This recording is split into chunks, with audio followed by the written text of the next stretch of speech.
नमस्ते, कैसे आप? उम्मीद है स्वस्थ होंगे, मस्त होंगे। इस ज्ञानवर्धक कहानी को सुनते सुनते, पढ़ते पढ़ते, सुनाते सुनाते एक पुरानी कहानी याद आ गई जिसका मेरे मस्तिष्क पे काफ़ी प्रभाव है, जिसने पूरे संसार को अपना सोचने का नज़रिया बदला है। ये प्रसिद्ध कहानी लिखी गई है लियो टोल्स्टॉय द्वारा, जो रशिया के महान एक पश्चिम के दार्शनिक हुए, जिनका प्रभाव कहते हैं कि महात्मा गांधी जी के ऊपर भी था। पूरा दुनिया के जो लेखनी मुंशी प्रेमचंद के तक कहानियों में उनकी झलकियाँ दिखती है। उन्होंने 1877-88 के अराउंड लिखी थी और पहली बार इसका अंग्रेजी में अनुवाद 1907 के आसपास हुआ। मैं उनका नाम भूल गया जिसने अनुवाद किया था, ट्रांसलेशन किया था इनटू द इंग्लिश लैंग्वेज। कहानी है रशिया के किसी एक गांव की, जहाँ पे 3 सेंट रहते हैं। बहुत सीधे साधे संत रहते थे वहाँ पे, और एक झील के पास में एक पेड़ के नीचे अपनी प्रार्थना करते, और तीनों मस्त रहते, खुश थे। और धीरे धीरे ऐसा होने लगा कि जो वहाँ के ऑफिशियल चर्च होता है, जहाँ पे Russia is purely Christian country, तो जो ऑफिशियल चर्च है वहाँ पे लोग जाने नहीं लगे। वहाँ भीड़ कम होने लगी और इनके पास ज़्यादा भीड़ जाने लगी। इससे वहाँ का पादरी था, पोप, उनको बहुत गुस्सा आया। उन्होंने सुना कि कुछ 3 संत रहते हैं और लोग काफ़ी जाते हैं उनके पास। तो एक बार ऐसा हुआ कि एक संडे को कोई भी लोग चर्च में नहीं गया, सब उनके पास गए। तो उसको बहुत गुस्सा आया और वो तैयार हुआ अपनी यूनिफॉर्म पोशाक पहन के और ताज लगा के, सोने का डंडा लेके, आज इनको मैं सबक सिखाऊंगा। मैंने किसी को भी संत की उपाधि नहीं दी। ऑफिशियली वहाँ पे संत की उपाधि सिर्फ चर्च दे सकता है, जो पोप होता है वो दे सकता है। बाकी जब तक वो ट्रेन नहीं करते ऐसा ऑफिशियली किसी को संत डिस्क्लेम नहीं कर सकते हैं। तो उसने बोला, यार हमने तो किसी को ट्रेन किया नहीं, तो ये कहाँ से आ गए 3 संत, इनको आज सबक सिखा के रहूँगा। वो पूरा सज धज के गया और वहाँ पे पहुँचा जिस झील के पास। देखा तो ये कोई 3 देहाती लोग, बहुत ही गंवार टाइप के लोग, आपस में बैठे मस्ती कर रहे। तो उसको देख के वो थोड़ा हैरान हो गए और एक अटेंशन में मुद्रा में आ गए। वो बोला कि मैंने 3 संतों के बारे में सुना था, क्या वो तुम ही हो कि?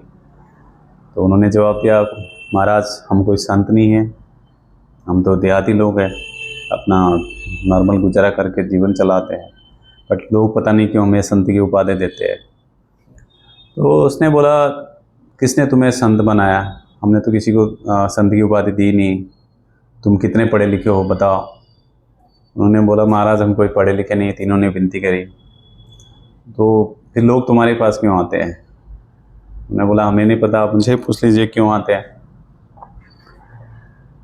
तो उसने बोला कि भाई जो हमारी चर्च की ऑफिशियल प्रेयर है वो सुनाओ। बोला, हम कोई प्रेयर भी नहीं आती हमें। तो बोला, तुम पढ़े लिखे नहीं हो, तुम प्रेयर नहीं आती, तो संत बन के क्यों घूमते हो? तो यार लोग संत संत कहते हैं, पता नहीं, हम तो कुछ आता नहीं है, हम तो अपनी सिंपल प्रेयर, अपनी प्रार्थना करते हैं। बोलता है, तो अपनी प्रेयर क्या करते हो, सुनाओ हमें। जैसे यहाँ पे सनातनी में 3 देवों की व्याख्या है, भगवानों की, ब्रह्मा विष्णु महेश। वैसे ही क्रिश्चियनिटी में त्रिदेव की व्याख्या है, ट्रिनिटी। तो वो कहते हैं कि हम सिंपल प्रार्थना करते हैं कि आप भी 3 और हम भी 3, हम पे दया करो, बस इतनी सी प्रार्थना है। और वो हंसने लगा। उसको लगा, यार ये सच में देहाती लोग हैं, लोग इनके पास कोई शक्ति नहीं है, फिर क्यों आते हैं इनके पास, कोई जादू टोना भी नहीं है। तो उन्होंने बोला कि तुमने बहुत बड़ा पाप किया है, तुम्हें इसकी सज़ा मिलेगी। तुम अपनी चर्च में आके हमारे से क्षमा मांगना, तुम्हारी ये जो गलती हम माफ़ करा देंगे और आपको प्रार्थना सिखा देंगे हम। तो उन्होंने बोला, बिल्कुल महाराज सिखा दो प्रार्थना, हमें तो कोई याद नहीं रहती। तो उसने जो चर्च की ऑफिशियली जो लंबी प्रेयर होती है वो सिखाई। तो सीखते सीखते फिर भूल गया वो। पहला बोला वापस सिखाओ, तो इसने फिर से सिखाई। फिर दूसरा बोला मैं भी भूल गया हूँ आधा, वापस सिखाओ। तीसरे ने बोला मैं भूल गया हूँ, चिढ़ते हुए फिर से उसने 5 बार प्रेयर सिखाई और बोला कि चर्च आना और आपकी वहाँ पे जो गलती करी है उसकी माफ़ी करा देंगे आपसे। तो उन्होंने बोला ठीक है महाराज। तो जब वहाँ से बिशप निकल गए और दोनों तीनों आपस में लड़ने लगे, वो कहता है ये सही है, वो कहता है वो सही है, वो कहता है वो सही है। और जब वो बिशप नाव से गुजर रहा था समुंदर पानी में से किश्ती में, और पीछे से आवाज़ आने लगी रुकिए रुकिए रुकिए। तो उसने देखा कुछ आवाज़ आ रही, पीछे मुड़ के देखता है तो वही 3 साधु लोग। वो देख के हैरान रहेगा नज़ारा, क्योंकि क्रिश्चियनिटी में बाइबल में ऐसा मेंशन है कि जीसस क्राइस्ट ने कारनामा किया था, उसके बाद किसी ने किया था। तो वो देख के हैरान रह गया, ये क्या हो गया। उसके आंखों को मतलब यकीन ही नहीं हुआ। He was surprise, totally surprise, how it can be possible, somebody how can be walk on the river. तो वो आए उनके पास संत और बोले कि महाराज आपने जो चर्च की जो ऑफिशियल प्रार्थना सिखाई थी वो हम भूल गए। ये कहता है ये सही है, वो कहता है ये सही है, मैं कहता हूँ मैं ये सही है, तो हमें फिर से सिखाओ। तो मैं बोलते बोलते इमोशनल हो रहा है। तो वो चीज़ें जब उसने सुनी कि उसने बोला देखो आप कोई पढ़े लिखे नहीं हैं, आपको कोई संत की उपाधि भी नहीं मिली है, लेकिन आप जो ये प्रार्थना कर रहे हैं ये सच्ची प्रार्थना है। आपका ये प्रार्थना भगवान के साथ टच हो चुका है, आपका सीधा सीधा कनेक्शन बन चुका है। ऑफिशियल प्रार्थना को छोड़िए, आप ये अपनी प्रार्थना कंटिन्यू करिए। मैं थोड़ा अहंकारी था, मैं ज़िंदगी भर इस ऑफिशियल प्रार्थना को लेके, इस ड्रेस को लेके, इस पद को लेके अहंकार में था और मैं सोचता था कि मैं बहुत टच हो चुका है मेरा अभी तक नहीं बन पाया। आपको कोई प्रार्थना सीखने की ज़रूरत नहीं है, कोई चर्च आने की ज़रूरत नहीं है।